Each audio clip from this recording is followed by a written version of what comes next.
The news in detail. The Khnam National Awakening Movement, also known as Khnam, is gearing up for the upcoming MDC elections scheduled to take place on February 21, 2025.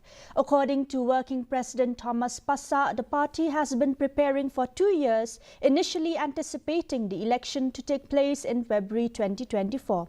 Passa emphasized that Khnam has several key issues to address, particularly those related to the District Council.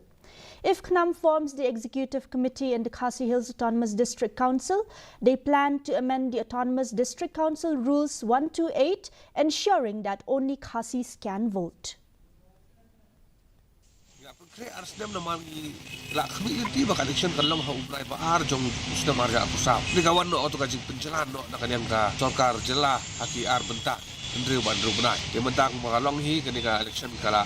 Tanlong hak aku itu jumlah bar kajing dawa kajongi ke banado arja khatsau ban penkelano ya ke idirun ke basispa arfu pra ka baila di mundi kasih ban tabut hadu menta ngi kolar bangin penkelano mardorhi ban ngin tho da uklam ubasai ba ditang uhun nyu trap ubala ban tabut ablok sisi Khnam bakadon kajing skan hak isnem ban kipor barangwan